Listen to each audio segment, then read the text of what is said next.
Welcome viewers. আজ সম্পূর্ণ একটা অন্য বিষয়ে ভিডিও করছি। এই যে কোশ্চেনগুলো এখন খুবই আনাগোনা করছে আর কি মনে। What is AI bubble burst? RAM, hard disk এসবের প্রাইস ক্রমশ বেড়ে যাচ্ছে কেন? এর পেছনে কি এআই এর কোনো একটা ব্যাপার আছে, কাজ করছে? আর future of IT industry, hiring কি হবে? Engineering, not only engineering, other IT স্টুডেন্টসের, সেটা BCA, MCA, BTech, CSC, IT, আর স্টুডেন্টদের কিভাবে প্রিপারেশন নেওয়া উচিত এইসব পরিস্থিতিতে। এগুলো খুব প্রাসঙ্গিক আলোচনা বলে মনে হলো, তাই এলাম। দেন আবার আমাদের পাইথনের কোডিং নিয়ে চলবে ভিডিও। তো দেখা যাক, what is AI bubble burst, কি এর মানেটা কি? এখন তো খুব হাইপ চলছে, এআই এআই এআই, না বুঝে বুঝে খুব হাইপ। এবং আসল যেটা ফ্যাক্ট সেটা হচ্ছে ইনভেস্টররা কিন্তু প্রচুর পরিমাণে ইনভেস্ট করছে এআই এর মডেলের জন্য, এআই এর পেছনে, এবং কোম্পানিগুলির হয়ে ইনভেস্ট হচ্ছে। এবং একটা প্রতিশ্রুতি দেওয়া হচ্ছে যে এআই বহু কিছু করে দিতে পারবে, বহু কিছু। কিন্তু দেখা যাবে প্রমিস অনুযায়ী কিন্তু এআই ততটা কাজ করে উঠতে পারছে না। তার মানে ফেল টু ডেলিভার। সেই কোম্পানিগুলো তাদের প্রমিস কিন্তু রাখতে পারছে না। এআই একটা লিমিট অবধি পৌঁছে যাবে, বা প্রায় গেছেই বলা যায়, যে এর চেয়ে বেশি কিছু আর কিন্তু তাকে দিয়ে কাজ করানো যাবে না। কিন্তু এই এআই এর পিছনে ছুটে, প্রতিশ্রুতির পিছনে ছুটে কোম্পানিগুলো অলরেডি বহু ইনভেস্ট করে ফেলেছে, যার ফলে এই টাকাগুলো তো তুলতে হবে।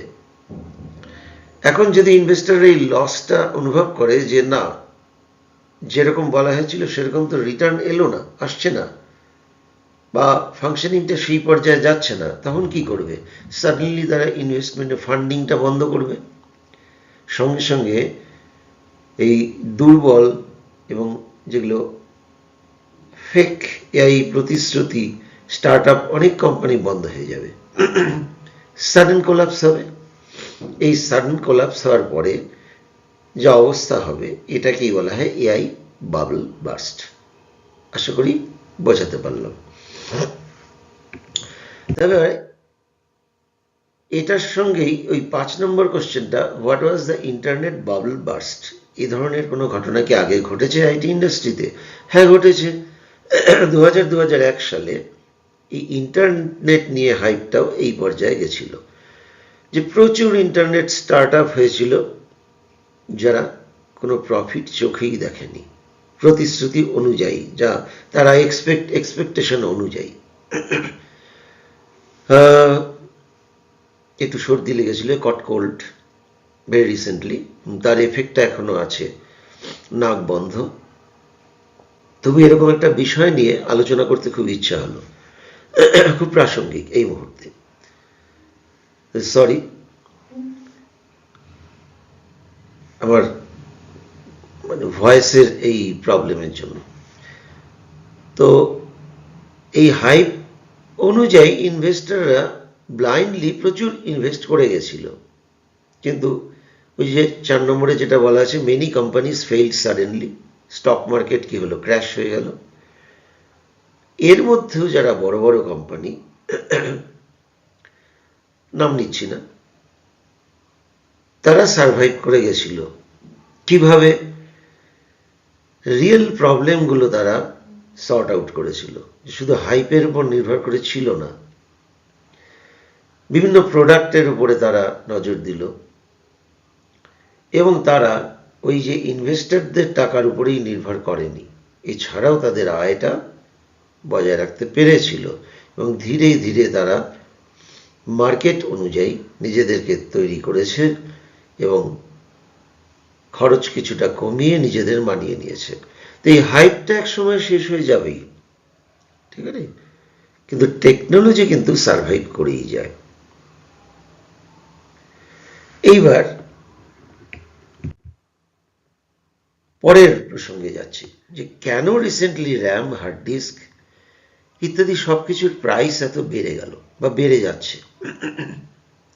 কারণ এআই মডেলগুলো এগুলো প্রচুর পরিমাণে ডেটা প্রসেসিং করতে হয় এবং স্টোরেজ প্রচুর দরকার হয়, যার জন্য ডেটা সেন্টার্সগুলো অনেক বেশি পরিমাণে র্যাম, এসএসডি, জিপিইউ এগুলো তাদের দরকার হয়ে পড়ছে।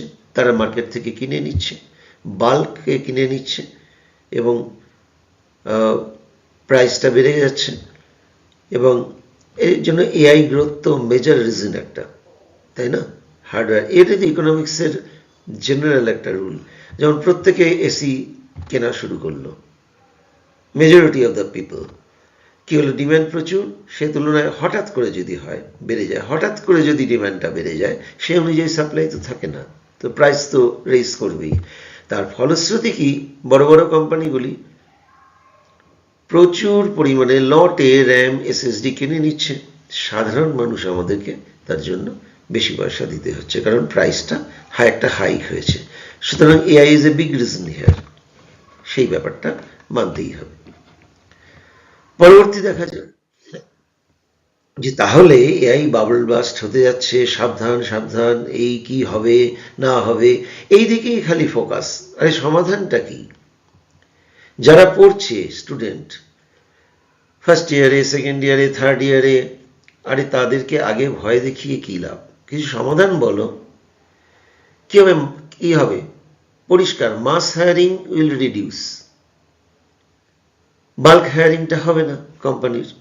তাহলে স্কিলড প্রফেশনাল যারা, তাদের কিন্তু রিকোয়ারমেন্টটা আছে ইন্ডাস্ট্রিতে, তো তাদের চাহিদা থাকবেই। এবং রুটিন কোডিং, যেটা আমাদের একটা রুটিন জব কিছু থাকতো, simple testing, basic coding, simple supporting jobs, এগুলো কিন্তু এআই করে নিতে পারছে। সুতরাং এক্ষেত্রে আমাদের লোক লাগবে না, পরিষ্কার। Basic coding, testing, simple supporting jobs এর জন্য লোক লাগছে না, তাহলে এআই করে নেবে। তাহলে AI will replace in that cases. Real life example একটা দেওয়া আছে, ক্যালকুলেটর যখন আসলো, এখন সাধারণ স্থলে কি হয়, ম্যানুয়াল ক্যালকুলেশনটা বন্ধ হয়ে গেল। কিন্তু তার জন্য কি ম্যাথ টিচার্সদের কোনো প্রবলেম হয়েছে? তারা তো স্টিল এক্সিস্ট না, তারা তো আছেই, অঙ্ক শিখতে তো যাচ্ছি। সুতরাং আমাদের যদি স্কিল থাকে, এবং এখন কি হয়েছে, এটা খুব বাস্তব যে আমরা কিচ্ছু করছি না, যে কোনো প্রবলেম কলেজে দিলে অ্যাসাইনমেন্টে, সেটা আমরা শেখার ব্যাপার নেই, এবং আমরা টিচাররাও খানিকটা দায়ী এবং এআই নির্ভর হয়ে গেছি। আমরা হয়তো চ্যাট জিপিটিকে বলে দিলাম যে solve this problems, this assignments, ও তো 8-10টা প্রোগ্রাম সঙ্গে সঙ্গে করে দিল। আমাদের টেন্ডেন্সি হয়ে যাচ্ছে কি, সহজে কিছু পেলেই কি করবো আমরা, সেটা নিয়ে স্টাডি করি না, তো আর শিখতে চাই না। রেডিমেড এক্সপ্লেনেশনটাও দেওয়া থাকে, বুঝলাম কি বুঝলাম না, ভাষা অনেক সময় না বুঝে বোঝার ভান, এটা আমিই করেছি স্যার, কিছুই তুমি করোনি, আসলে এআই দিয়ে করে নিচ্ছ, সেটা সাবমিট করছো।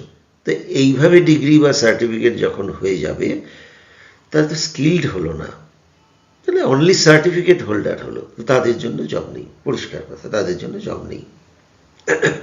তাহলে ডান দিকটা দেখি, আগেকার দিনে কি হতো, ওল্ড ডেজ, অনেক student same syllabus pattern follow করতো, মাস হায়ারিং হয়ে গেল, কারণ বেসিক কোডিংটার দরকার ছিল, টেস্টিংয়ের দরকার ছিল, সাপোর্টিং জবসের দরকার ছিল। কিন্তু এখন তো এআই করে নিচ্ছে, লাগবে না। এবার ইজি জব রিডিউস, কমে যাবে, স্মার্ট জবসটা বাড়তে থাকবে। তাহলে এআই আন্ডারস্ট্যান্ডিং পিপল, যারা এআইটাকে বুঝে সঠিকভাবে কাজে লাগাতে পারে, এবং অন্ধভাবে না, সাবজেক্টটা সে জানবে, তারপরে এআইকে সঠিকভাবে কাজে লাগাবে। Cyber security, cloud servers, data handling, এগুলো জব থাকবে। তাহলে স্টুডেন্টরা what should I do? Question. ছবিগুলো থ্যাঙ্কস টু ইন্টারনেট যে ওখান থেকে পেয়ে যাই, তাই অ্যাপ্লাই করতে পারি। তো স্ট্রং ফান্ডামেন্টালটা কিন্তু থাকা উচিত। Data structure and algorithm, operating systems, database management system, networking, এই 4টে বিষয়ের স্ট্রং ফান্ডা থাকা দরকার।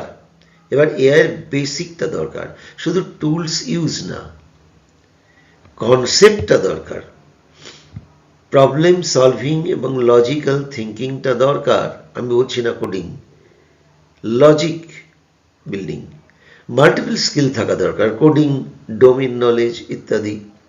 রিয়েল প্রজেক্টস, শুধু সার্টিফিকেশন করাটা কোনো ব্যাপার হয় না, বা জিপিটিকে দিয়ে কিছু প্রজেক্ট করিয়ে দিলাম, বা ওয়েবসাইট বিল্ড করলাম, অ্যাপ তৈরি করে নিলাম, এইগুলোর কোনো দাম নেই, এই সিভি ভরিয়ে কোনো লাভ নেই। কন্টিনিউয়াস লার্নিং লাগবেই। At the age of 61, I am still learning. এখন আবার সেইভাবে আমি জবে নেই, কিন্তু তবু এই খিদেটা থাকা দরকার, কি চলছে না চলছে। How should students prepare? Don't do this. Only certifications, only watching YouTube videos. Video দেখলে তো হবে না, স্কিপ না করে দেখো, ফলো করো। অনলি ওয়ান ল্যাঙ্গুয়েজ ব্লাইন্ডলি আমি করে গেলাম। তাহলে কি করতে হবে? বেসিকটা জানতে হবে। এই যেমন কালকে একজন বলছিল আমাকে যে স্যার এই ফাংশনটা সির কথা বলছি, নিচে লিখলাম তখন তো চলছে না, বইয়ের মধ্যে তো অনেক জায়গা আছে নিচে দেওয়া আছে। তাহলে তার ফাংশনের তো বেসিকটা জানা হলো না। ফাংশন প্রোটোটাইপটা উপরে ডিক্লেয়ার হবে, তো কি করে ডিক্লেয়ার করে ফাংশন প্রোটোটাইপ কাকে বলে, অথবা ফাংশনটা ওপরে লিখলে কেন চলে, সেই হেডার ফাইল যার ভেতরে ফাংশন লেখে সেটা কি নিচে লিখি আমরা না উপরে লিখি? তো এই বেসিক ফান্ডার দরকার, যেটা কিন্তু হচ্ছে না, সরি টু সে। আমরা ওপর শিখছি বেসিক্স অফ এআই, কি করে কাজ করে, এবং কিছু স্মল ছোটখাটো প্রজেক্ট হলেও করি নিজে সেটা। যেমন রিয়েল লাইফ একটা এক্সাম্পল দেওয়া আছে, ড্রাইভিং এর জন্য কি প্রচুর থিওরি নিয়ে নিলাম, প্রচুর থিওরি, অ্যাক্সেলেরেটর কি করে, ব্রেক কি করে, ক্লাচ কি করে, খুব গিয়ার কি করে চেঞ্জ করে, আমি থিওরি প্রচুর পড়লাম, জীবনে গাড়িটা চালালাম না। এটা তো না। সুতরাং প্র্যাকটিস করতে হবে, তো কোডিংটা, আইটি স্কিলটা ডেভেলপ করতে হবে, তবে তো হবে। কাজেই একটু সঠিকভাবে চললে কিন্তু ওইসব এআই বাবল বার্স্ট কি হবে না হবে এসবের কোনো মানে হয় না, ওগুলো নিয়ে ভেবে। আবার বলবো ভিডিওটা স্কিপ না করে একটু দেখতে, আর ছোট ছোট ভিডিওই বানাই এরকম ইউটিলিটি। নেক্সট ভিডিওতে আবার আসবো, কোডিং নিয়ে আলোচনা হবে। সবাই ভালো থাকবেন আর সাবস্ক্রাইব করতে ভুলবেন না। Thank you.